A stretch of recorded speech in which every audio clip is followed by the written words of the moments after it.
one of the interesting points that was brought up there was the uncapping daily quests, right? Mm-hmm. The limitations on MMORPGs are something that's like a big debate right now because WoW has essentially removed limitations. There is no longer limitations in World of Warcraft, which means you can keep playing every day, all hours, all hours. But in order to facilitate that, you need to add layers of RNG in order to keep those players playing. So when you uncap stuff and you reduce the satisfaction of completion, the satisfaction becomes, can I get a better version of what I've already got? And that's when we start going into like dangerous territory of RNG layers on RNG layers, right?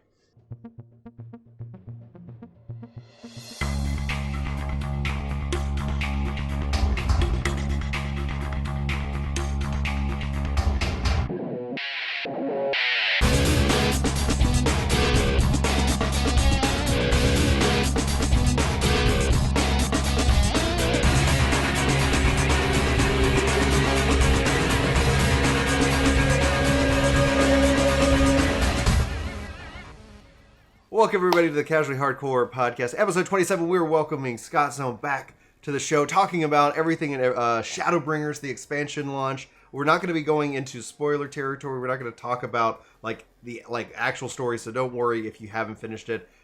We might touch on the emotion. We might touch on what was impressive about it, and really the focus being what's expectation versus reality. Scott, welcome back to the program. Thank you so much for making the time today. What's your hot take? This is your, you've crushed it. You've gone and you've played the story. You've been doing the minimum eye level. What's your hot take? This is your current right now. Welcome. Shadowbringers expansion hot take, or Final Fantasy XIV hot take. 15 out of 10. I've said it multiple times on the stream. Oh, for wow. Shadowbringers as a whole so far. Yeah. I think maybe one of the highest quality expansions I might have ever played for any MMO. In my opinion, it's been absolutely insane for me, absolutely insane. So, I need to do a first impressions on it right now, so I can condense my thoughts. I'm still trying to get over the ending. That was a bit mind-boggling and crazy, but definitely a 15 out of 10 for the most part. High freaking praise. Oh man, I'm at level 79, so I'm just right on the cusp of it. And I'm with you in that regards. That I've been asking the question, is this better than Heavensward? And that ends up being because Heavensward for me was just the pinnacle of what the story and what they did. And I wasn't really keen on Stormblood, but a lot of people like Stormblood, so it'd still be was it better than the previous story or whatever that you participated in? And I was saying this at level 71 and 72, I was yeah, there is some emotional thing. There's some connection even right at the start. It's, whatever this twist ends up being, how the story ends up concluding as a part of this massive chapter, literally they have dropped the mic. They've and they put the line in the sand and saying and that's what we're going to end up talking about here on the show. Guys, if you missed our last podcast, we had Benny from Comic Historian on, and we'll actually be running that here a little bit. This podcast will be going up on YouTube on Monday at our normal podcast time. And also we want to thank our sponsorship, our partnership with Exit Lag. If you use the link in the description and the code DOWORK, get 20% off. You get 3 free days. Check it out. We had a little bit of lag with the expansion. I ended up not getting disconnected. A couple people went and said that they've been using Exit Lag, and it's really helped out a lot. So we're really thankful for Exit Lag and the partnership there. If you guys check it out, and with it, whether you do or don't, business has been concluded. Let's talk about some Final Fantasy 14 Shadowbringers. I think in the pre-show, we were about to get into this conversation. I'm going to say it here right now. The expectation that you were playing an MMO is false. Nobody played an MMO this last week. You played a single-player Final Fantasy game, story, narrative, characters, and it just happened to be set in an MMO. That's trust system. It's not. I'm not insulting the game. I'm saying that they delivered an amazing.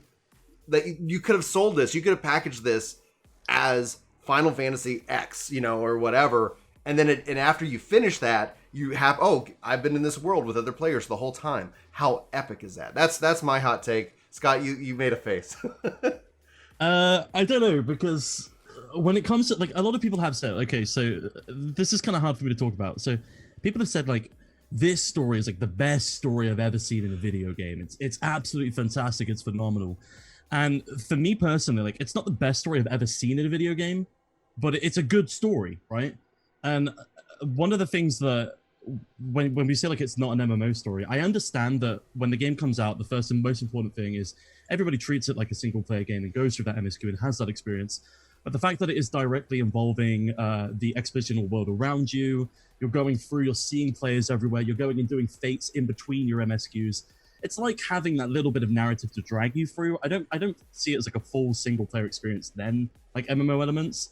I see it like predominantly an MMO experience with a very well-constructed narrative that draws you into zones and then lets you explore those zones while still going forward. That's sort of like the take I take on that. Chris. I think trusts are the first time that it's been available for somebody that says, I really wish I could play Final Fantasy XIV as a single player game. So it is probably the first time that there's been an MMO launch that has had that viewpoint so readily available. But to say that it is a single player game, it is not an MMO, overshadows the fact that like these leveling dungeons, these leveling trials are incredible. They do not assume, hey, you know what, we're going to hold your hand, we're just going to hand it to you, it's just going to be some spank and tank fights because, you know, maybe you haven't played in a while. No, there are some punishing mechanics in the very first trial right out of the gate. There are actual interesting boss mechanics. Some of them pull from raids for Stormblood to kind of refresh you, but there's some really cool stuff going on in the 71 dungeon, in the 73 dungeon, in the 75 dungeon. Like that didn't need to be there if the goal was just to tell a good narrative.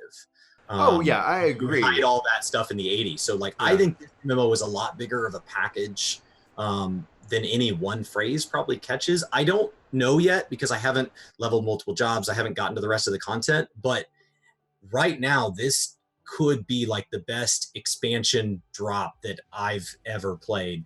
Speaking from the standpoint of like how launch was to the first content patch. Yeah.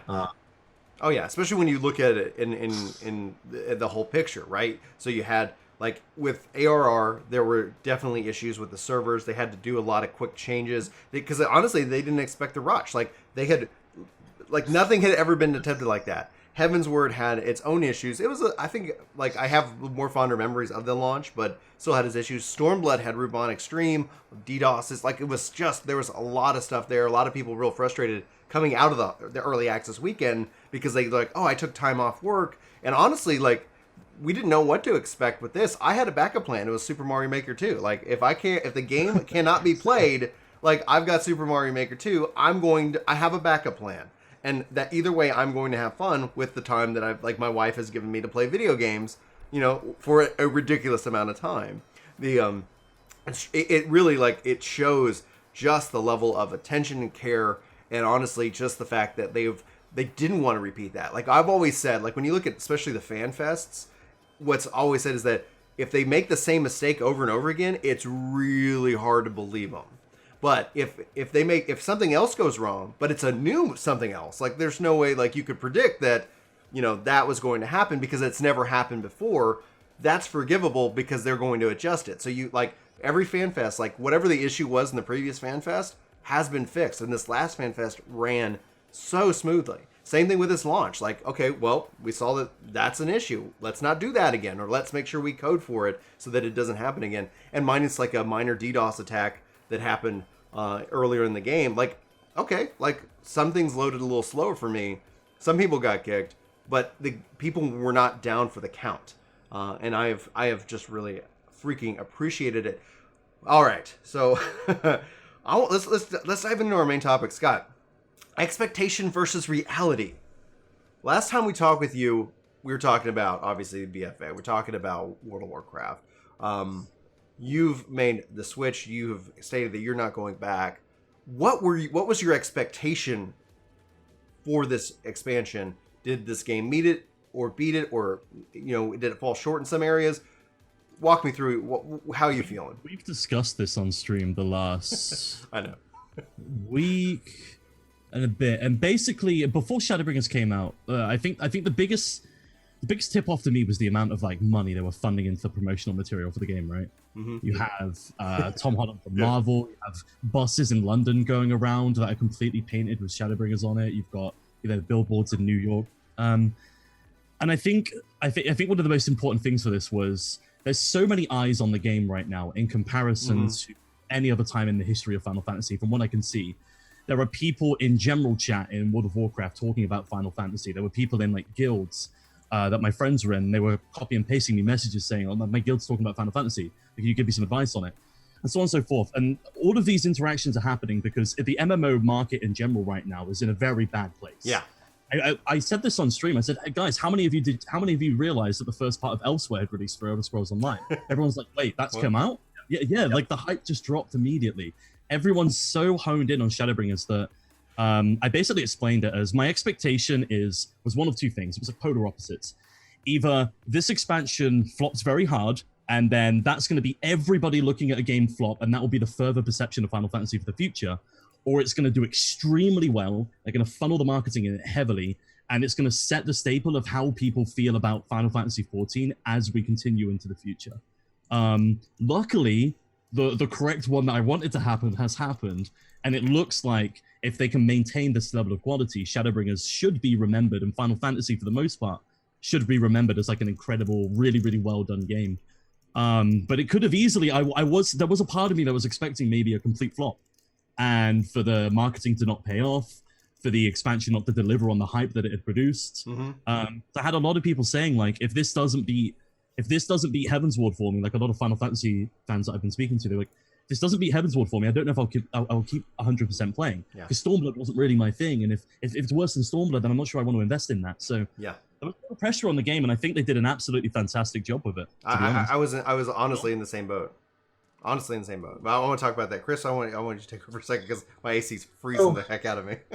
So there's a natural comparison. So when you comparing WoW, right, the elephant in the room, the problem is they're on off cycles. So being on off years, you're comparing a WoW expansion to two separate Final Fantasy expansions and vice versa. So like BFA got compared to Stormblood, and now BFA is getting compared to Shadowbringers. And that's two very different comparisons. So when I looked at everything, so I wasn't there for Legion launch, but I heard that it went WoW does an incredible job of packaging a launch. They have got it down to an art form. They're pre-patching and everything like that. And they learned just like you learn in anything. They learned through failure. But you missed the Pandora launch. Yeah, they have very good launches now. And so like BFA was an incredible launch. And so when you put that in the context of Stormblood, I remember playing the Stormblood launch and then playing the BFA launch. It was like, before we found out all of the chronic issues, BFA launch was a wonderful experience. I enjoyed the leveling. The zones were beautiful. My class felt familiar, but the content was different enough. Like I was like, this could be good. And I hope 8.2 turns it around for them. But the launch felt good. There's something different about what happened here. I've always thought of launches as like, did you give me a good leveling experience? Did you give me beautiful zones with beautiful music and a reason to want to see what the next 2 years does? And did you keep the servers up? And that's the bar. And it's binary. You're either above it or you're below it. And that's every expansion. This expansion has done something inherently different. Like I'm having emotions that I've only felt in single player games. I'm enjoying dungeons that I've only expected that level of like mechanics where I'm literally laughing at something like slapping me upside the face, nearly one-shotting me. I'm laughing on day one. That's something I expect more mid-cycle. So I don't know what's totally different. I haven't put my finger on it, but like, I think there's something, this is a new bar in my mind. It's kind of interesting how you approach the expansion there. As you said, like, I need a good story, I need good music, I need like the dungeon experience to really set me up. Because I wasn't thinking about any of that because I'm not used to what a Final Fantasy launch is like with the MSQ involved. I'm used to racing the max level as fast as possible, grinding out my gear and then getting ready for the raid, right?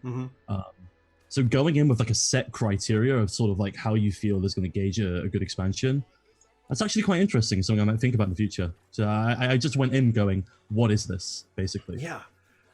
So one of the things that's been interesting for me to witness is that Chris has played this so different. Just like you said, Scott, where like race to max level, get geared up. That's the goal. Like every little thing that stops that is. So Chris, this expansion has watched the cutscenes, played through the MSQ. He's not, and it's there's this weird dichotomy that I've seen as partner in crime within the YouTube spectrum, is that there's a part of him that still is like, I'm not at cap. It hurts. This is frustrating. It hurts. There's a part of, but then there's also the part of him like, wow, like what is happening here? And being able to witness that, especially as somebody who hasn't necessarily been so caught up in the lore, and he's made efforts into it, and he's done an incredible job not hitting that escape key.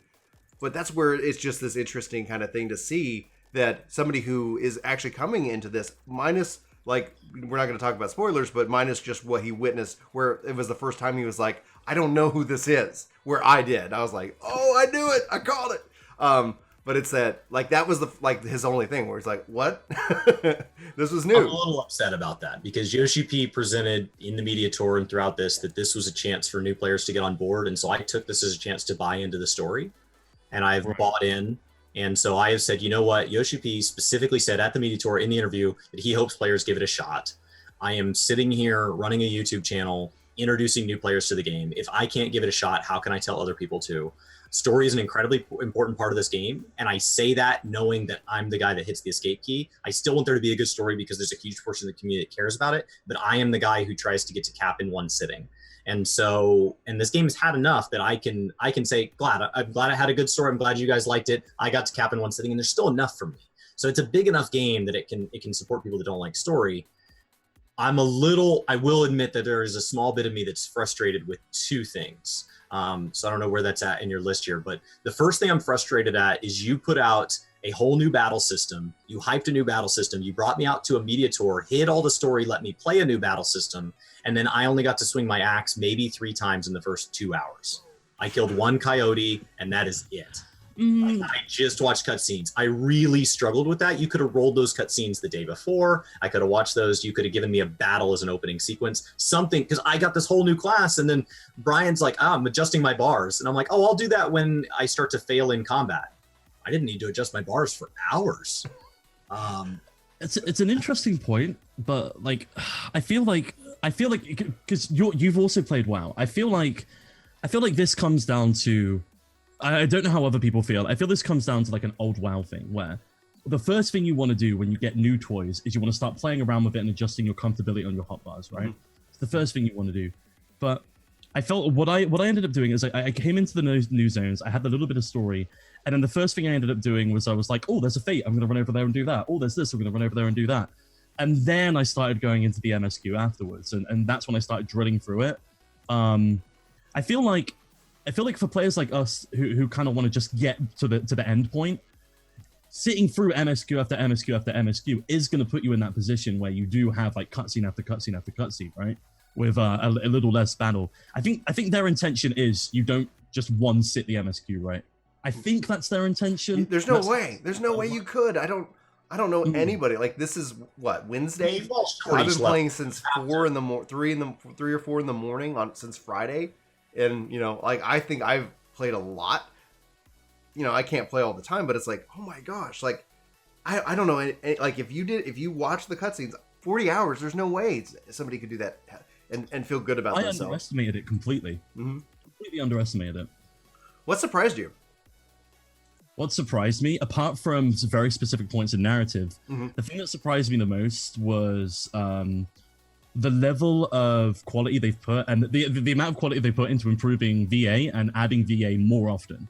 It made it way more enjoyable to do by an absolute mile. Even on top of Stormblood, which had pretty decent, intermittent moments of like voice acting. I felt like almost every other cutscene at this point was like a voice acted cutscene, and it was way better. Oh, the acting was incredible. To like a further point, perfect, absolutely perfect. Yeah. So Scott, knowing that you're kind of new to this space, I will say that one of the things they talked about, that I'm sure it came up in your streams, why are things not all voice acted? Is that, is there a sense of laziness there? Is there a budgetary issue, right? A lot of speculation around why they don't do voice acting. So last year, I think it was PAX when there was this panel, but it was some panel I watched on the lore. And for me to watch a lore panel, there has to be something going on besides just talking about lore. And this panel was discussing the logistics of lore and the logistics of voice acting. And they were talking about, because they support voice acting in multiple languages, they have to nail down stories so far in advance, and then they have to fly around the world, and they record with people in Europe, they record with people, right? And they record with these different people. And then once they do this recording, they grab a bunch of takes from you, and then they have to work with the animation team and say, hey, because the lip syncing is going to be off, we still want the action to be right so that when a sword swings, it still swings appropriately with the tone. So you have to have each language has to then voice in. They said typically Japanese wants the longest because it's just a very elegant language. And so they'll say like, hey, for this, I'm shouting a battle cry. I need 2.7 seconds. Like that's the shortest I can do it. The longest I can do it's about 3.5. And so all these languages has to do this back and forth so that they can then adjust the animations down so that when you do the voiceover in all the different languages. And the problem is by the time you do all that, now that cutscene is locked. And if there is any changes to that cutscene, all that voice acting is scrapped and it takes months to line that up. So they can only really do kind of these, I picture them as like, if you've ever done anything in animation, these like keystones, like these key moments, and then everything that's filler has to be willing to flex.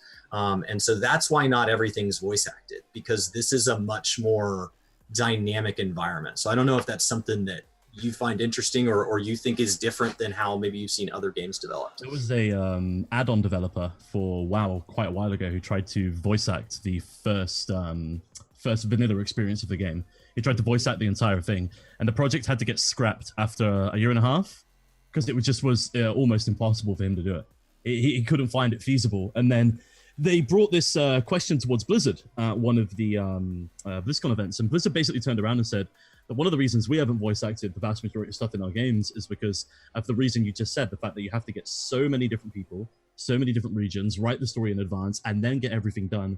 And then you need to separate the different time frames so that, you know, one voice and one action is slightly longer in somebody else's language. Right. It's a whole ordeal. I understand why it doesn't happen for sure. And I don't, to be honest, narrating it on stream is kind of fun sometimes. I'm not gonna lie. I don't mind it as much. Yeah. They narrated enough that I know how things are pronounced and I can picture the voice. I wish I could get it. Like I struggle with the pronunciation, but go ahead, Chris. I just think that like there's some names and stuff that really just being a North American, like I see those letters in that order and I'm like, that's how I would say this. Like if I met that person in real life, that's how I would say this. And then they say it and I'm like, whoop, that was wrong.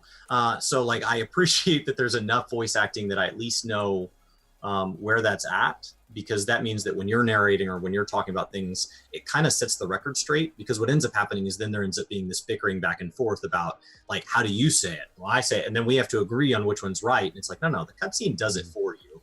At least we have the right answer. So all in, like when we look at the previous expansions, I have to say, like when I just was not really keen on Stormblood, but stepping into these zones, like let's just talk about the zones for a bit. Like holy heck, I was in love with it. Like I can't even really express it in a proper way, but I love the return of the high fantasy. And so the question I want to kind of put out, and then I want we can expand on it, is what's your favorite zone so far? I've been in all 6. I have a favorite. I'm curious. What's your favorite zone, Scott, if you have one? Without question, Ilmeg. I don't even have to think about it. Yeah. The reason it's for Ilmeg is because I'm a big fan of like Celtic history, mythology and like Celtic lore and such. So being able to see like pixies represented, being able to hear like the little bits of because they deliberately use like I think it's Gaelic. Well, so yes and no. It's basically it's a Koji Fox version of Gaelic. Yeah. So he kind of made his own Gaelic based off of that, and I love it. And I love that it's it's so appropriate. The fairies have that Scottish kind of tone to them because that's it. It just was like, this is perfection. Continue. What was fascinating was so many people, whenever a fairy spoke, was like, "What the hell is that accent? That's awful voice acting." I'm like, "No, that's just Scottish." Have you not heard Scottish before? That's what it sounds like. So it's like for my wife and I, we like to watch there's a show Outlander, and it starts off like it deals a lot with like Scotland, and now they're like anyway, but it's like they have that Gaelic and that Scottish, and so it's like I'm used to it, and so immediately I was like, this is great, like this is fantastic, like it's taking me back to Outlander in a way, and just kind of because of how they use English, and then they'll have these terms, and I love that the fairies like will use their quote unquote, we'll call it Koji Gaelic for a better for a better term, but they'll have it translated in the box. Yeah, and I'm like, I'm learning this language now. I'm like, I want to speak the language of the fairies, the fae. Holy crap. Like, and so I would say I'm 100% agree with you. But if I was going to pick a second favorite, it'd be the Ratika. It's the zones are fantastic, but the music just takes it to that. Just like I could sit like where if I was going to say Stormblood, Azim Steppe. Music is just insane. I love that zone. And here it's just, I love all of them, but man, I'm with you. Ilmag right there. Chris. Go ahead. No, go ahead, Scott. Like if you're going to. I was going to say, just real quickly, I won't lie. I know some people would probably say like second favorite zone would be Raktika. Armorang for me, the music and the sound design for Armorang and the visuals for a desert zone, really beautiful. Fantastic. Yeah. Chris. I think Ratika was my favorite to level through because you're stuck on the ground. And so there's just something about the playfulness of the light in the music. But I think that I'll probably be somewhere split between Ilmag and Lakeland as far as just what's the best looking at as I fly over it, because the perspective changes. We spent the last week running around on the ground and then never again. So never again. Never again. So all of it though brings into this high fantasy style. Scott, you put together an incredible video breaking down, obviously WoW and with Final Fantasy XIV, talking about where Shadowbringers is this kind of assault, is this kind of like flexing almost a square, putting onto WoW, because when you looked at Stormblood, you like when you even talked or Asma, like I even watched the Asmongold's like reaction to you, like where you're like, yeah, it's like it's weeb, it's different, it's weird, it's like the Asian thing, really didn't resonate. But with the high fantasy, like is there kind of pushing into this, especially with the marketing. WoW had the marketing with celebrities, talking about their character or their game back in the day, and now we're seeing that with Tom Holland, and I'm sure that it's more than a one commercial deal, especially with Spider-Man launching this week. I am sure that we're going to see a lot of that. I would expect that they're going to have a big marketing budget. Like, how is it all like with the high fantasy? Do you feel like it really delivered on that level? Did it bring it to a whole new level? And how, like for me as a non-WoW player, like how would you compare the two? Because I don't personally see a comparison, but maybe you and Chris do. Chris, you want to go first? So I think what's unique here is that a lot of times games get called WoW clones, and it wasn't like WoW did. A lot of things in WoW were invented long before WoW, but WoW's the one that popularized them. So they own the term, right? They're the Coca-Cola of the space. And Shadowbringers, what's so successful about it is it feels like Square Enix just owns it. Like it feels like they came out and said, I don't need to dress like you. I don't need to talk like you. I'm me, and that's perfect. And so what's unique here is that they really broke out and they did it themselves. And so I think it's really unapologetic in how they came at it. And so comparing it to a WoW launch really just shows how different they are and not how similar, as opposed to, I think Stormblood did try to, Stormblood, like it felt like they were like, well, I don't know. It felt like Pandaria to me. Like we got this Eastern theme, the launch is mediocre, and I'm not interested in the amount of dailies that they want me to do. Like that's what Stormblood felt like to me. I know a lot of people liked Pandaria, but Pandaria is where I got off the WoW train because it didn't feel like WoW to me. The rating was good, but being out in the world, it was when they released so we used to have daily caps. I think it started at 10 and then it got expanded to 25. And then they lifted them.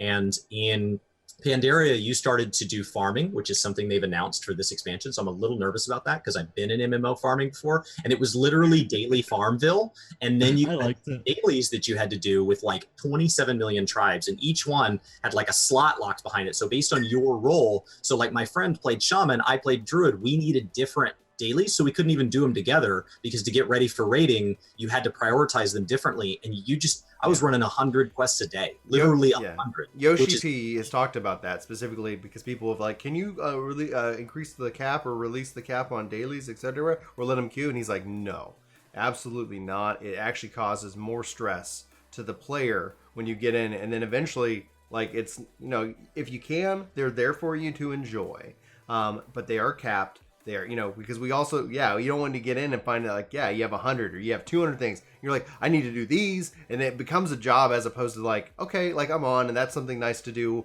And then I'm also doing these other things. And so like when he said that, I was like, I'm really happy because when I never really expected, I had no context of, I was like, okay, it would be nice to have more things to do. But then actually in reality, not necessarily. Scott. But I got off topic. Oh, I'm sorry. No, I got off topic. So with the marketing, I think that's what gave them. There's almost a cockiness with how they came out with these ads and the marketing. There's just a confidence.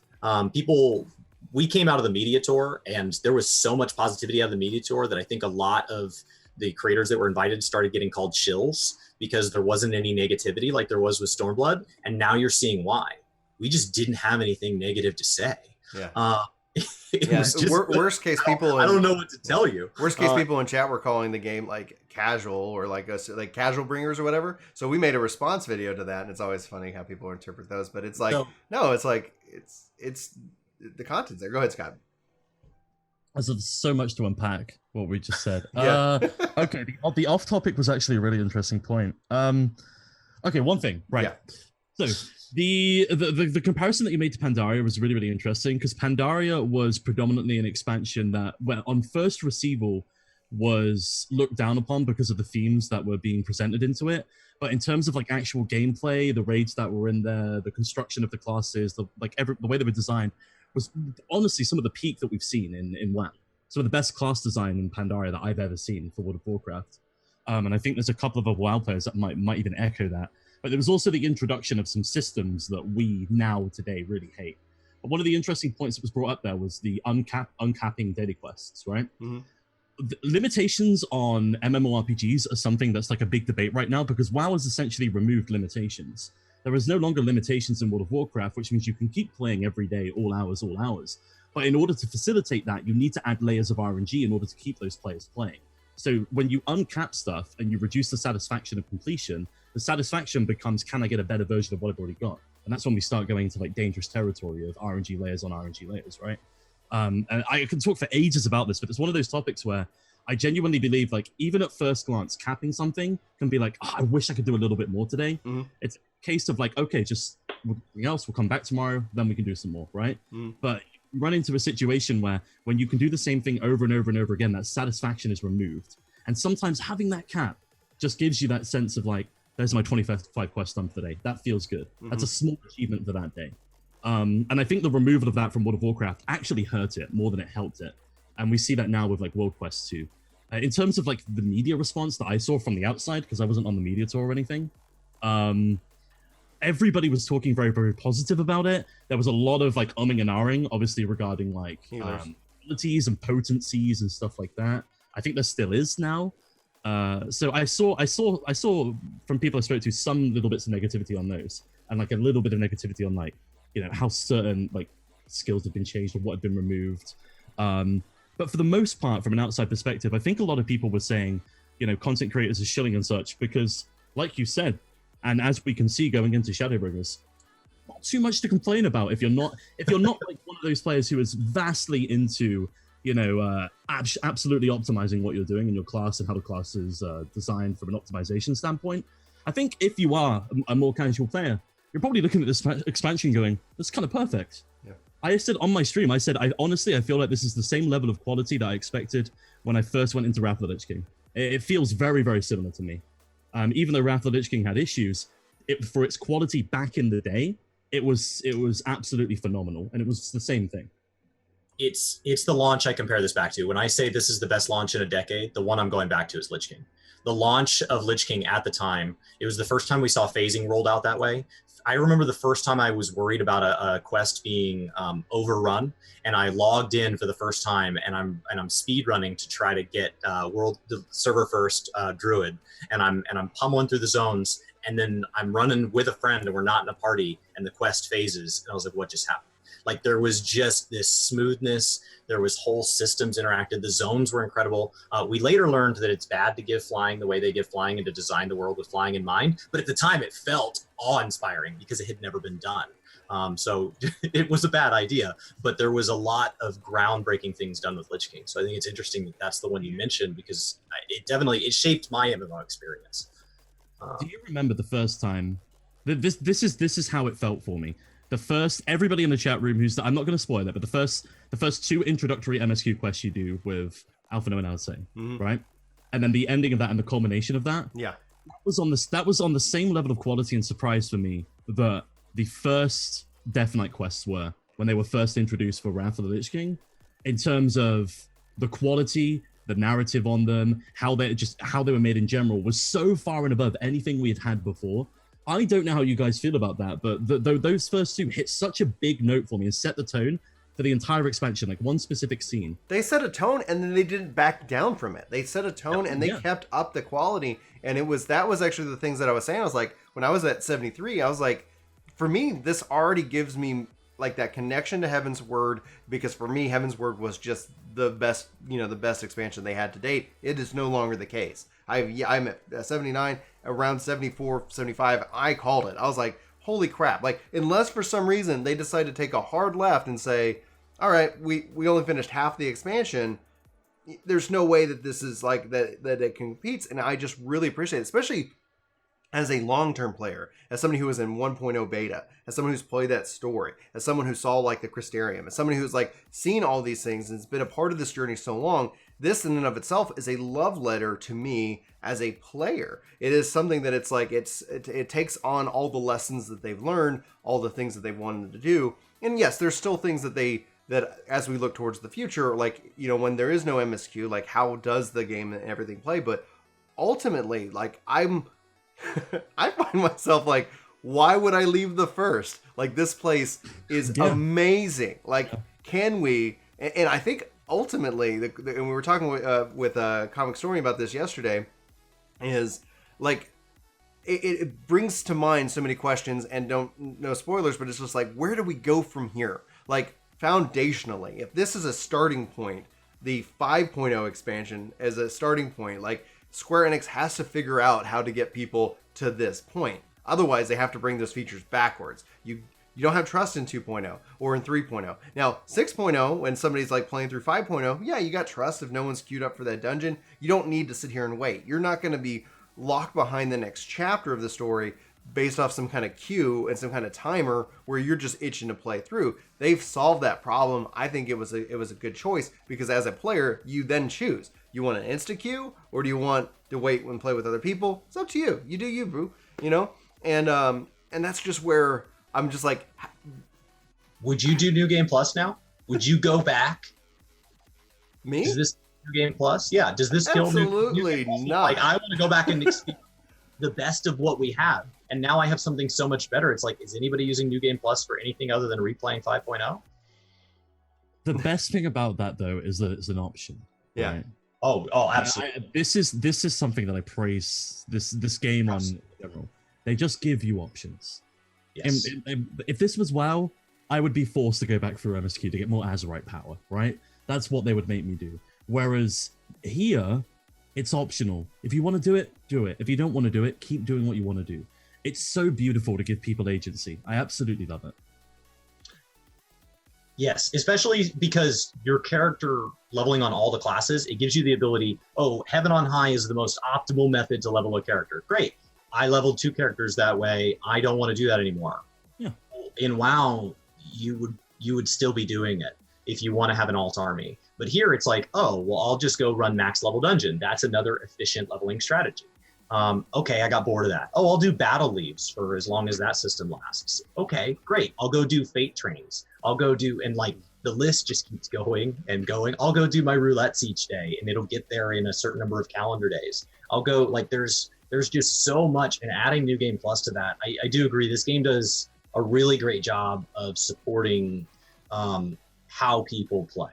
And you don't have to play all the ways for this to be a good game for you. So speaking of like where they go from here, like, how do you guys feel? Do you feel that any of the, think back. So just a few months ago, we were complaining as a community about limited jobs. Why is Blue Mage not a real job? We were complaining about gender locking. We were complaining that our classes were going to be ruined. We were complaining that it didn't seem like they were resolving the Stormblood story by departing so much, by going to a different shard. Whether or not we're not talking about spoilers here, but just that they were not finishing something. They were just kind of like saying, "Well, see you later." It didn't naturally iterate on it. Like, are any of those concerns still in place for you guys? You guys haven't finished the final part of the MSQ, have you? Not yet. We're both at 79. We're so close. We're trying to get it done, but yeah. I slept 1 hour last night trying to get it done before this podcast. So some of those I can't echo with. The Blue Mage thing, I remember people talking about that. The Blue Mage thing for me is just, it seems like nice optional side content, right? I don't really see why you would do it unless you just have nothing else to do, or you really, really like the idea of grinding mobs for hours on end. I do honestly like that. The Blue Mage speaks to me from my 11 background of being out in the open world and grinding, etc. And the fact that I've always kind of said that the Blue Mage, I don't have any problem with it. I look at it as a limitation of what the world offers, right? Because Fates don't give really good experience, and there's also no reason to do them. But the Fates in 5.0, you got Gym Town, so it's like I look at Blue Mage, I'm like, how interesting is it going to be as that gets finished out, as that gets further developed? 5.1's the next update to it, but there's a lot of people frustrated by it because they called it a job. It's like when they have an expectation of the job for Blue, and Blue isn't a job, it's content.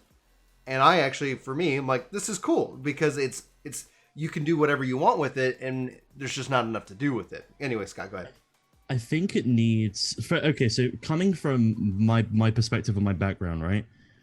For me, the reason I haven't looked at it really whatsoever since finding out about it most part is predominantly because my brain goes, when I hit max, what's next for me with that job, right? Mm-hmm. In my brain, there's nothing really to want me to get there, apart from obtaining... I'm not a big collector. So like obtaining all the skills, it's kind of like a collection aspect for me. That's not really like my sort of thing. I understand like it's probably there for that reason as like a collection thing. But for me to actually want to play that job, there needs to be like, a special like dungeon associated with that's quite hard. You need to make use of all these varied abilities to get through, and then it gives you like some reward or achievement or something along those lines to sort of like challenge the player with it, rather than it purely just being sort of like a collection aspect type thing. In theory, it has that content coming. So we've gotten level 50. We know that at the time of level 50, they'd already designed all the way up to level 70, and it's got its own little mage tower, basically. And it's a mage tower. It has a mage tower already in place. It's called the Mass Carnival, and so it has a bunch of different. And each mage tower thing has a bunch of different ways to complete it, and a bunch of like almost like a mini Hitman, where like, oh, do this. So you can't get them all. You can't get all the achievements to each level in one go. And then in theory, that gets more interesting when you add up to level 70 and you give it its over 100 abilities that it's going to have, because some of those abilities seem like trash, but when then they design an encounter where that ability is either required because of the achievement or it becomes optimal, then all of a sudden that's what makes that content intriguing. Yeah. Is it challenging? So there might be a couple fights within the carnival that could be. I have yet to find that, and then I played it. I've enjoyed it. I think essentially what it really is lacking is the full vision, and that's actually one of the things. I want to talk about Blue, but I'm going to kind of sidebar this for a second. Just remind me to come back to talking about what I think went wrong with the expansion. But with that, it's that when we talk about, like, they talk about other limited jobs coming, like Beastmaster, Puppet Master, there's all kinds of things. I think when we fully see the overall picture, because it's Eureka's BA. Did we know there was going to be, like, it's like, then they deliver this thing, and it's like, wow, that's really good. And then it's like, okay, wait a minute. So it's like, there is a part of it that there's the illusion that something could be coming that could be worth it. And then I would bet that it does. Now, we just have no idea when that is. But, when we see the other limited jobs, like when we talk about, like, are there limited job dungeons? Is there content that's more designed around that once we have that full concept where, like, oh, you're all going to run in with these different jobs. They don't work like everything else. And now there's this really cool content that you can go participate in. It's optional because that's what Square Enix does best. It's not required. You can go and choose to engage in this if you want to. Then that's complete. And so that's where, like, having not done BA because I got off the Eureka train because like I just like, oh man, like it's not there yet, it's not ready. And by the time it was ready, like it's like, well, the expansion's in a couple of weeks. I don't feel like grinding for glamour, and that's just where, man, I'm really excited about what they do next. Same thing with applies with Blue Mage. We don't have the full vision of it, and that leads me back to what I said, what I think they did right and wrong. From a wrong perspective, like when we talk about the gender locking, when we talk about all that, they over leaned into showmanship as opposed to just kind of like telling us how it's going to be. And the expansion itself is phenomenal. But when you look at the drama or the reaction or the frustration leading into the expansion, honestly, I feel like a lot of it, minus I haven't gone hands on with Astro, but I heard Astro people who made Astro might not necessarily like it now. But beyond that, like I'm enjoying Scholar. It just feels like that could have completely been that's unnecessary. Like, and that's what we kept saying. Like, guys, just get into the content. Like you're going to enjoy it. But all that frustration, all that I think could have easily been avoided by just maybe sharing a little bit more, treating of that.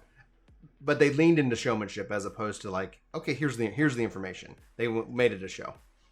Anyway, monologue over.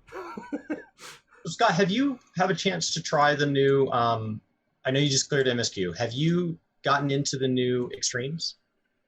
I have not gotten into the extremes. That was going to be today, but my power in the house went down. It only recently just came back up, so that was going to be today. So I would have been able to talk about it. I haven't done the extremes. I haven't done the 80 dungeons because I know there's a few extra ones as well. Mm-hmm. So I guess then we'll just base this on there are 2 trials in the game without spoiling any of the mechanics or kind of what those trials are. We knew we were getting 2 trials from the patch notes, so there were 2 trials. How did it feel? To just pivot here, as somebody who's done all this minimum eye level and stuff, and you've been running basically very old content, how did it feel to be on day one? How did the community feel? How did it feel to know that your whole group was possibly blind? I mean, was that more enjoyable, less enjoyable than what you've been doing? So the way I've had to approach it is, I was very excited going into the first one. I was like, wow, everyone's going to be blind. This is going to be so hard. It's going to be really enjoyable. And then you one-shot it, right? And you sit there and you think to yourself, okay, right, so this is like testing. This is testing everybody to make sure they remember mechanics, etc., etc. And they must be saving all the hard stuff for the EX version, right? Mm-hmm. Going into it with everybody blind was an extremely enjoyable feeling, but I will say that for the normal difficulty, after now doing like the minimum item level content and clearing like up to 04S recently, some of the mechanics they felt a bit slow. I won't lie to me, they felt a little slow. But I can see it there as it's supposed to be like a base introduction and then the hits, right? It geeks people, right? You can't move on in MSQ without it, so it can only be so hard. But it did wipe my group. My group could not do we failed the vote abandon and got it on the 4th pull. We did not have the DPS to get through that check. We just didn't have it. I mean, we not even close the first 2 times. Like it was like, oh my god, we are not going to get this. Now I was there tanking, so it's a really easy time to go, well, not me. But it felt like, oh my gosh. I don't know if it's because maybe there were people who hadn't played in a while and their job has changed that much. And so that would be my most likely thing, yeah. Like the element of randomness that you're getting with the duty finder going into that. I could have got like Legend, by the way, whereas you could have gotten, potentially someone who's not played the game for 4 months. Well, and one of the things that you'll see with the expansion is a lot of people will come in. They'll come back a couple of months before the expansion. They'll get caught up on the MSQ. They'll go into the expansion. They'll finish it, and then they will come back to a couple of months before 6.0, get caught up on all the content, and that's how they enjoy their Final Fantasy, because they're really more in it for the MSQ, and they don't like those gaps in the story itself. And so I fully understand it, and that's where like we run into those. Like Chris, it sounds like he played. You were playing, and you're doing a roulette, and you're like, how is it possibly taking this long? And not trying to be rude to the players in there, because you don't want to sit here and it's like, okay, like, well, it's like, all right, guys, like, you can maybe if you want to toss out an AOE when we have all these enemies rather than a single target, like, I don't know. I've run Dawn Meg 4 times in the last week, and my fastest clear was under 20 minutes. We were hauling, just trucking through everything. I think we were down at like 15 minutes, which means like they were blasting bosses down. I felt like we were pushing phases. It was amazing that people could do that without there being like, I don't know, it was like, where are they getting the gear to do this? Now, granted, we were a really good group comp for mega pulling. We were a dancer, black mage, white mage, and a warrior. And so like there was just a lot going out. And they were like, I was pulling everything up until the dungeon made me stop. And then we were just melting it. And then immediately I was using my sprint to get into the next encounter. So then 2 Dawn Meg runs later, it took me 45 minutes to do the same dungeon. 45? And on the last boss, there were people in the party that got turned into, they missed his big mechanic where he turns around and does something to the party every single time. Like 100% of them. I explained the fight in chat beforehand. I explained the fight in chat during the fight. And all I got back was, chill, dude. I can't chill. It's 2 in the morning. We are going to time out of Dawn Meg because we can't do this. And it's 2 in the morning. It's like, let's go. I wonder, is that potentially, could that have been some WoW players who are not used to identifying patterns in mechanics? Because some of the fights in WoW, there's not patterns, right? Something will happen, and then there's a high chance X ability will happen after that, right? But it might not necessarily happen. Whereas in Final Fantasy, once you've done the fight, if you're really paying attention, not worrying about your damage, just looking at mechanics, the first like 1 minute of a fight, you can go, oh, okay, I know the pattern now. Like I know this is coming after this, then this. Oh, it's great for making guides. I literally just basically flip the first part of the fight and then read it, and it does them in the same ability. It's Tank Buster, Group AoE, something that makes you move. Tank Buster, Group A, and every fight opens with that order. Just about. And I mean, occasionally they swap it up on you, but like you're right. I mean, it's very predictable in that each fight has its own tutorial built in. And now what's interesting is in a second phase of a fight when they're like, okay, now you've learned the 5 mechanics, we're going to start layering them on top of each other. And now this thing that you had to dodge, there's going to be 2 of those things or 3 of those things, and that's where fights start to get fun. But the first 40 seconds of a fight, you're right. You just settle into your rotation and you get exposed to the abilities. Maybe you get clipped by one. Don't do it again. Much less 3 times, 4 times, 5 times. Like, so it was hard. It was really frustrating. And me telling them how to do mechanics and then them freaking out, I was like, this is how I get banned because I told somebody how to play. Why hasn't Chris finished the story? Well, he told somebody to, like, feel free to use an AoE, and then gets reported, gets banned, gets 2-day timeout. It's like, oh. So from here, we're going into, so we go 2 weeks of this to give everybody a time to get in, and then we go into the Eden Raid, and then 2 weeks after that, we go into Savage.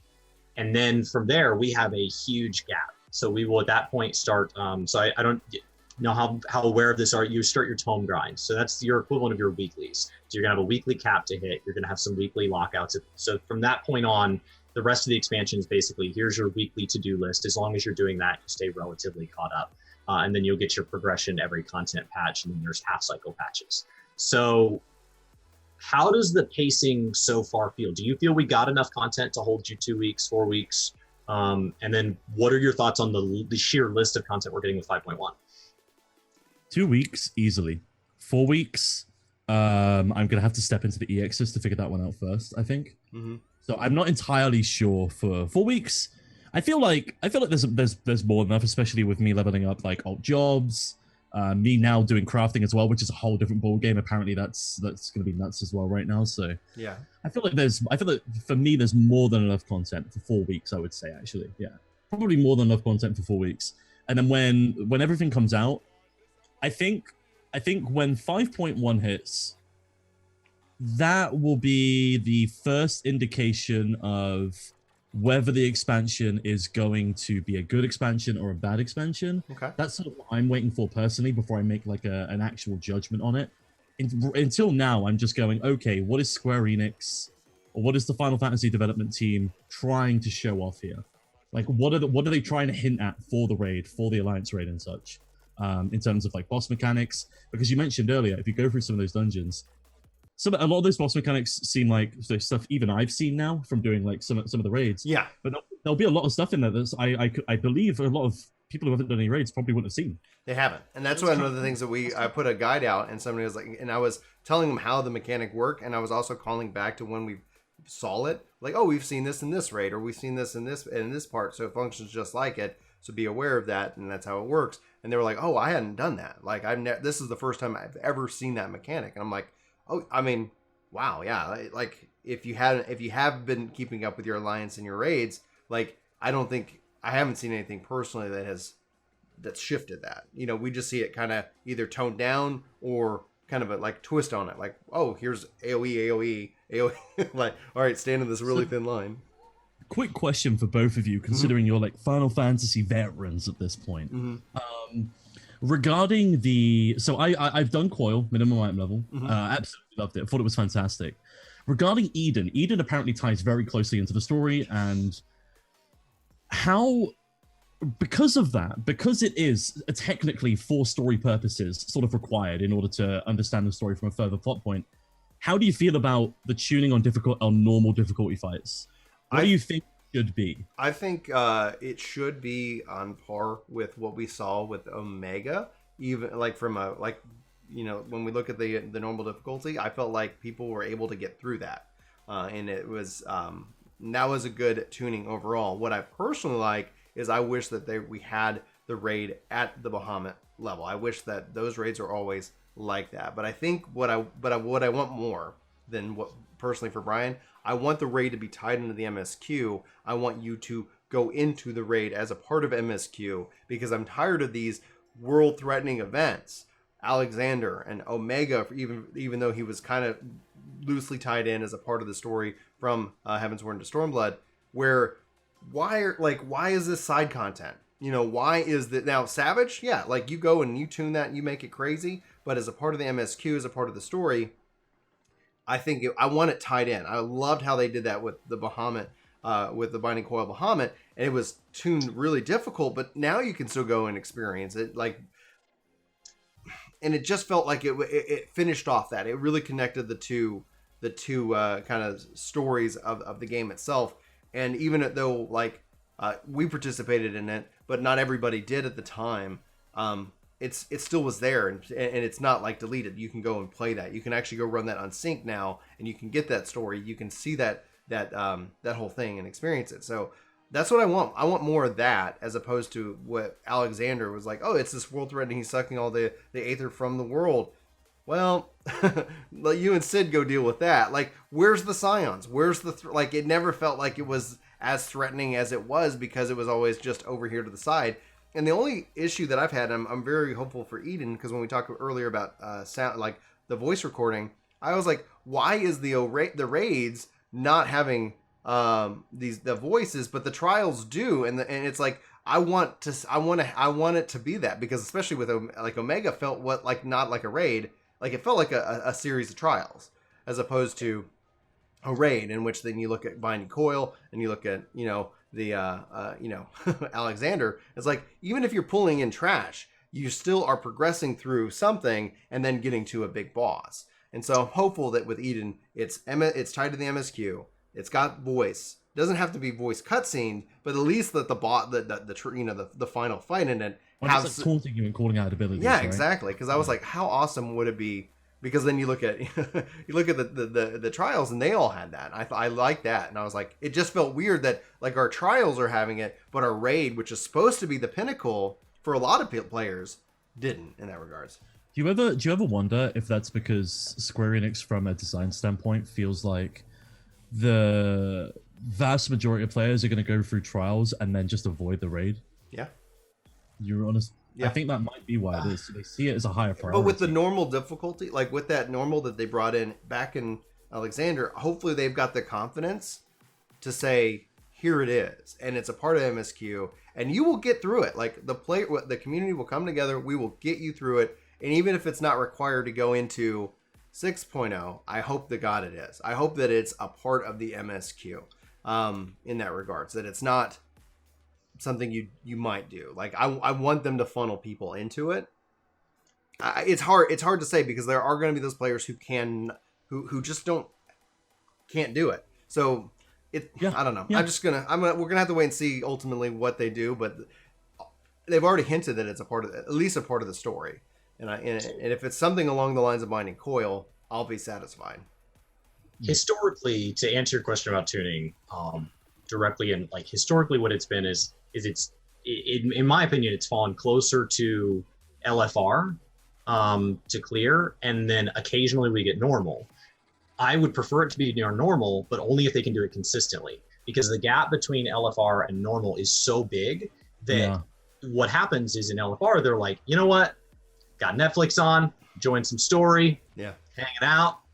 And then you get into the one that's normal and you're like, why can't I do this? And so like, I'm totally fine with the difficulty being there and with it being required. I think that as they talk about things like role quests, and as they talk about, a chance to start exploring us as individual players, trusts, giving us a chance to go through dungeons and learn roles that we're not comfortable learning with other players present. These feedback mechanisms are something that, Hall of the Novice is a great start, but that kind of, I believe the Reddit question in our interview was Hall of the Veteran. Like, how do we get you caught up? And so the key to being caught up is consistent. You have to, if you're going to teach me that a mechanic one-shots me, then all mechanics should one-shot me. You can't then have me go into the next one and it's like, yeah, I stood in 3 AoEs and I lived. No, like, you're done. You get wiped off. So like, I'm totally fine with that. And then in my mind, the difference there is if you're going to go make a Savage version fight, that's where you start to do things like, okay, before half of the group had to be able to do this task. Now all of you have to be able to do this task. Before, if you got knocked back, it hurt if you hit the wall. Now there is no wall. You get sucked off the level. Like, those are the kind of mechanics where it's a natural progression up to that next difficulty. So it's like, okay, you just do what you did normal, but perfect now. And that's the logical progression in my mind. So that's what I'd like to see them do, is use MSQ raids as a chance to teach us. So build on it the same way you do in dungeons. So give me a boss where it's like, hey, if you get hit by this mechanic we've seen a million times, you die. If you get hit by this mechanic you've never seen before, it hurts. And then the next time we see that mechanic, oh, no, you've seen it. Now that mechanic kills you too. And use those raids as a chance to teach us over this expansion and improve the player base. My only slight worry with... my slight worry with like insta-kills, for example, like one-hit KOs, is... We had something similar where in Tomb of Sargeras, every mechanic was an insta-kill mechanic for every fight. In Mythic, and then if you had like the average item level for Heroic, you were probably getting insta-shot by it. And it got to a point where most people just ended up quitting and just stopped raiding that entire raid tier, because it stops becoming a part of like, can we recover from this? It became, we need everyone to do this perfectly. If one person gets one shot, that's out. I personally prefer mechanics which are, then again, because you have the scripted nature mechanics, it probably does work here a bit better. Personally, historically, I've always preferred, like, you get hit by it once, you're heavily punished for it, you're now behind. Everyone has to catch up and cover for you. And then if more people get hit, you're all covering for each other, and then you go behind, you don't meet the M-Rage check, right? Yeah. Or there's a really tight DPS check that you have to get. DPS checks are one of the things I love in boss designs, because it means that mechanics that don't kill you still kill you in the end. And I think that's very important. And that's why when you see certain jobs do better with progression versus essentially farm. That's when we look at like the black mage versus the red mage. Like the red mage is great because if it helps you from a progression standpoint see more of the fight, so you can start to understand what's coming, so you get that anticipatory. But then when you know what's happening, when everybody's kind of running that well-oiled machine, then you can switch to something that doesn't necessarily bring as much utility and focuses more on damage and speed, just like you said, for those DPS checks. Like, if you know what's going to come, you're going to be good. I cut you off. Go ahead, Scott. All I was going to say was, I feel like from doing the first 4 fights on Omega on Savage now, on the minimum, and then doing the first 4 on normal, even, I think it mostly could have been because people have seen that fight before. But the very first boss of O4S on Savage, we should not have been able to kill that. I didn't know the mechanics. I went into it blind. I died multiple times, but because we had a res available to us and there was no DPS check, it was a free kill basically. As long as a couple of people knew where to position and I could just copy what they were doing, right? Mm-hmm. So I think in some circumstances, so far from what I've seen and from talking to some raiders, there's the potential that I would like to maybe see tighter DPS checks that aren't punishing on one shots, but are punishing on like if you take a hit, you maybe get like a small bit of a damage down, and now you're having to catch up and make up for that damage down during the fight to try and hit that DPS check right, and adjusting when you're using abilities and so on and so forth. I think we'll also, along with the DPS checks, like because tanks have kind of really shifted more to that DPS role, there's like, you know, they kind of made that one change to tanks, but with healers, I think we'll probably also see some healing checks that I find like as I'm playing my healer, I am healing a lot. Like I'm doing a lot of healing. I'm doing there. I feel like I'm actually utilizing my entire kit. Where like in in Stormblood, where I was like, okay, like off the global cooldowns, that's what you're used for, and then I'm focusing on damage and stuff like that. So I feel like ultimately I haven't played around with each healer yet, but I am actually enjoying the content playing it as a healer. And honestly, I'm sitting here going like, I might end up just being a healer. Like I might just keep doing that because it is actually engaging from what I look for as a healer itself. And I've been really fine. At least Scholar for me has been really quite phenomenal. How do you both feel about the removal of door bosses? So I need somebody to define a door boss. In like what, Savage, when there's two phases to when there's something that you have to clear again and again. So like when the reason you're getting timed out is because you're not getting to the boss because you're clearing something that you can obviously clear, right? I assume that's the side you're coming from. Not a mini boss, but it's like you have to beat this boss to unlock the second boss, which is the boss. So for example, you have to kill X-Death and get into a certain percentage on the DPS check, and then he turns into the second part of that fight, right? Mm-hmm. And then so X-Death becomes the door boss in order to enter what the actual sort of fight is for the Savage. So they talked about it in one of the interview questions, and their concern was that what you end up doing is you end up timing out, clearing something you know how to clear, and you end up without this ability to progress. And so they've talked about there being possibly an ability to,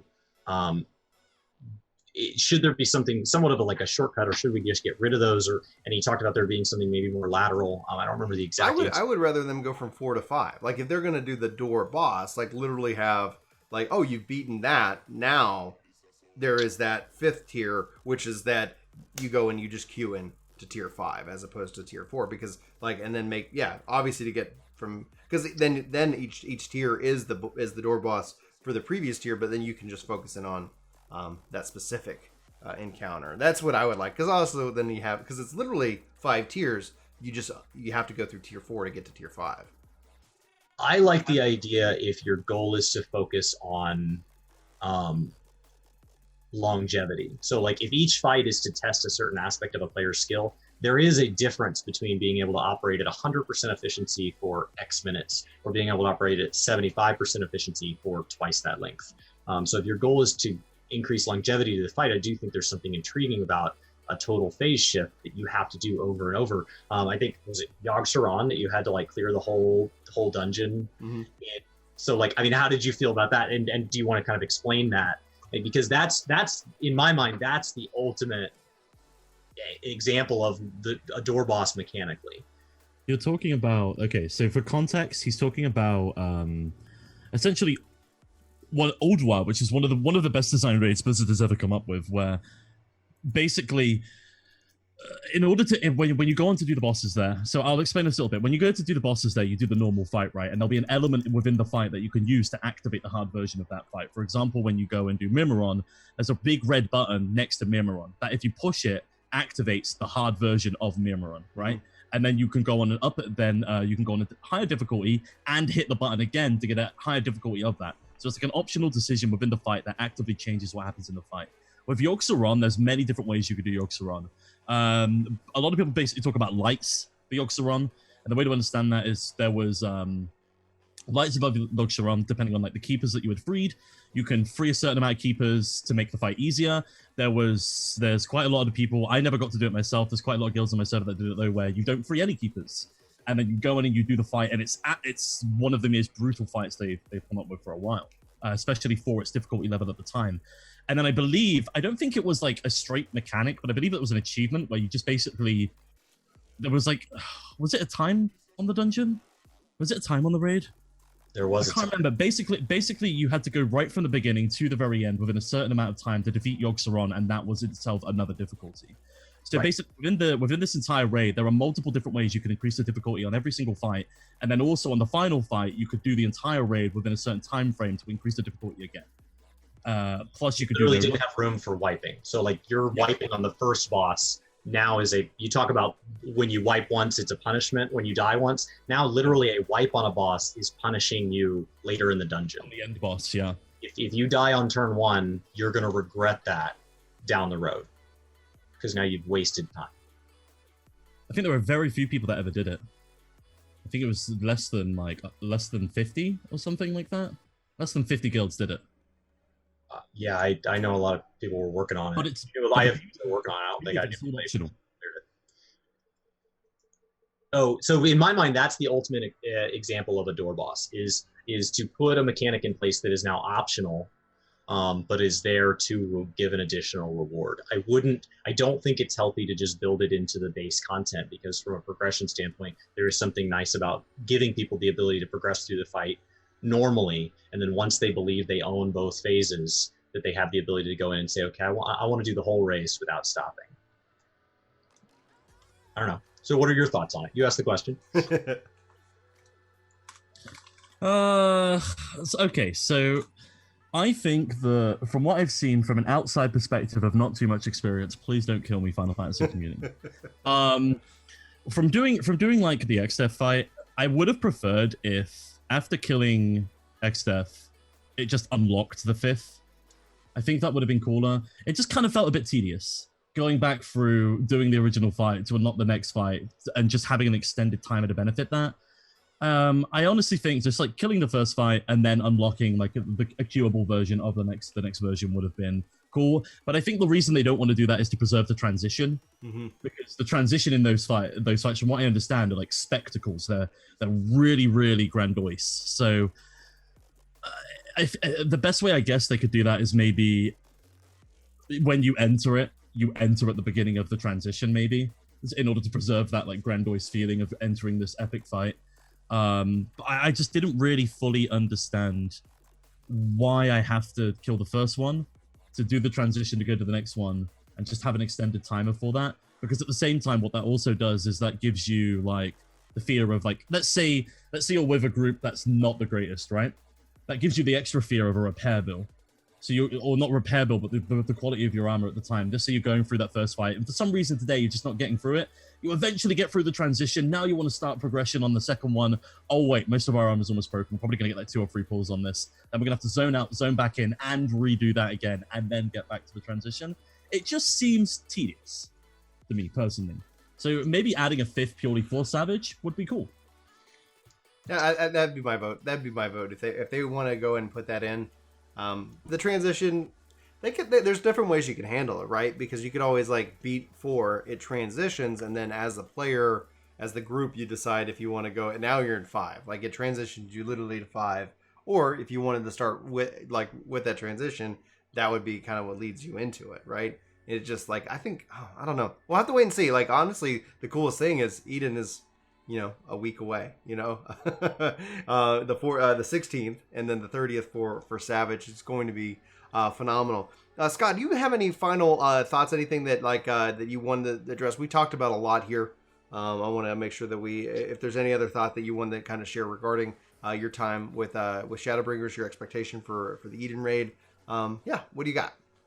Closing, if I was to give any like closing thoughts on Shadowbringers just in general or just like extra stuff, I would say that Shadowbringers is so far, as I said before, the highest quality expansion I've ever been a part of outside of just most MMOs in general, for me personally.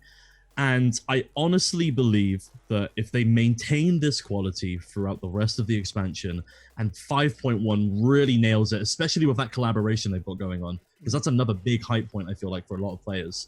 If they can nail that, they're in for a really, really good run on like having a good perception within the MMO community, which traditionally, I won't lie, outside of, I don't know if any people know, outside of Final Fantasy, the perception of Final Fantasy was that it wasn't a very good game for the most part. That's just from other MMO players that I had spoken to over the course of different games. So if they can maintain this level of quality, I do personally believe that the perception on the game will change completely. I think it already has for the most part, as you can see by the amount of people talking about it. It's hard for me to explain because I really am waiting for 5.1. I want to wait to have the initial full package, so that I can make a proper judgment on everything that we might potentially be seeing in the future. Yeah, new Ultimate, new Alliance raid, the whole like rebuilding of Ishgard, Blue Mage, new story, new dungeons. Like it literally feels like Chris has called it part 2, the expansion. Like it feels like it's going to have a ton of content in and of itself. Chris, you got any final thoughts? So first of all, I want to loop back and say, so I found the exact interview question. So it was from Mr. Happy's interview, and he said, will Savage still expect 2 parts to bosses? And Yoshi P's answer was that they saw quite a few issues with double bosses. They did not like that you were sent back a whole boss every week or every time you entered, and that acted as a gatekeeper to the content and loot, and that they were going to be shifting to what he called a pivot system. He didn't explain that a lot, but there would be something that would cause you to then pivot from one phase to the next. To get away from that kind of punishment. So I just wanted to kind of elaborate that they are aware of that as we discussed. Okay. Sweet.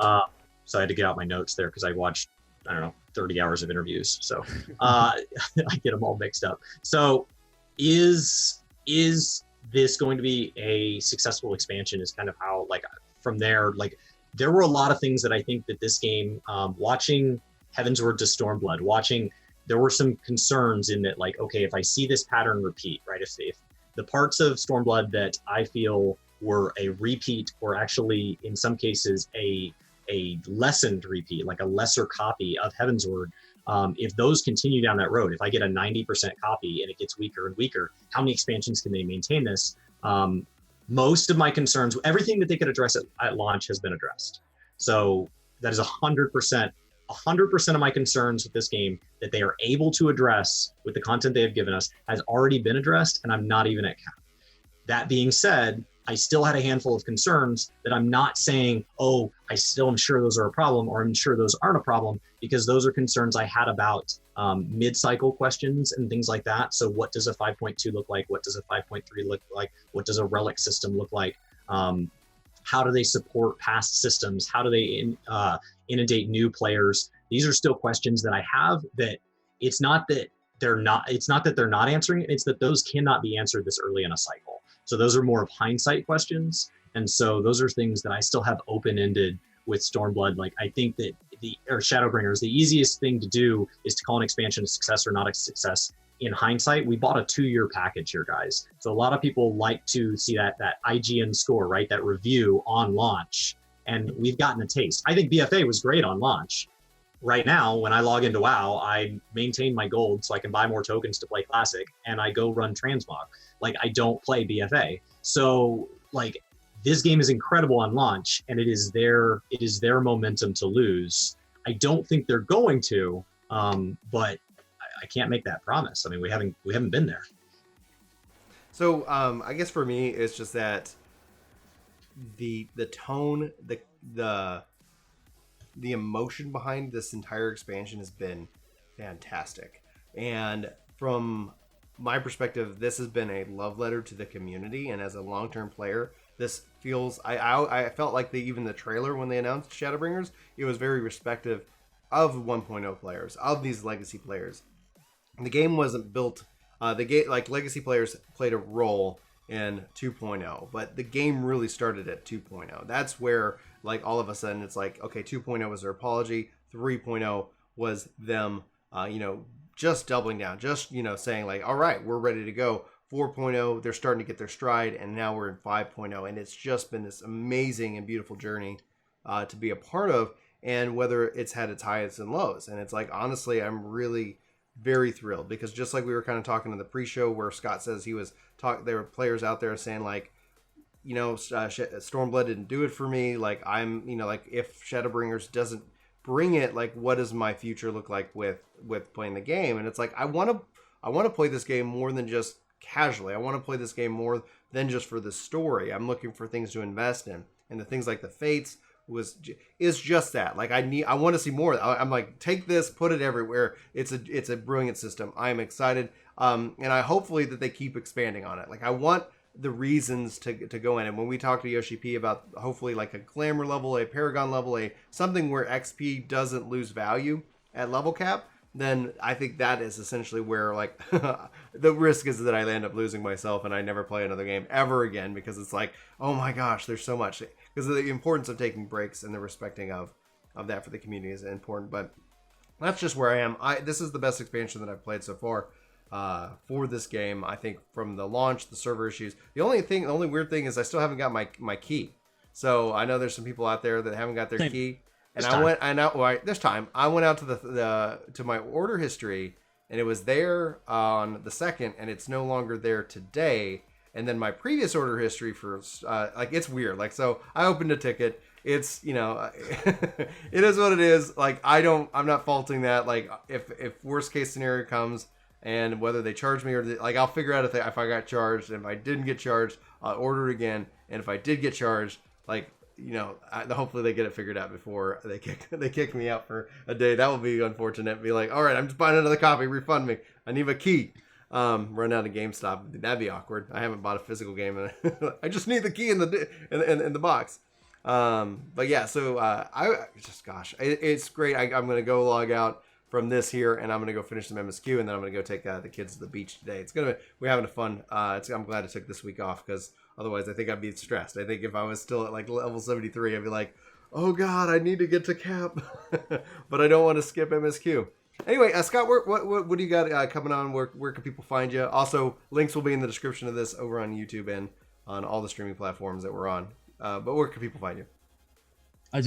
Real quick, I just want to say, like, the little ending speech there was literally me every 15 minutes on stream the past few days, just gushing about the game being absolutely incredible. For those of you not aware, my name's Scott. You can find me on YouTube under ScottZone. You can find me on Twitch under ScottZone. I think Twitter under Zone of Scott, because someone stole my name. That's fine. Don't worry about it. You can find me on any of those. I'm just a WoW dude who came over to Final Fantasy and is enjoying the game quite a lot. So if you want to come hang or anything like that, feel free. Chris, where can people find us? What are you working on? I'm playing a preposterous amount of this game. I think 8.2 was an incredible turnaround for BFA, but you're turning around something that people really didn't like. So like, a turnaround doesn't make it the Burning Crusade. So it's got so far to grow. So like, I mean, way to turn it around. Great effort. I'm going to go play 14. But I wish you guys the best. And so I have been playing a ton of 14. Like, and my work schedule's been blowing up. I work in the real estate industry, and so summer is a busy season for me.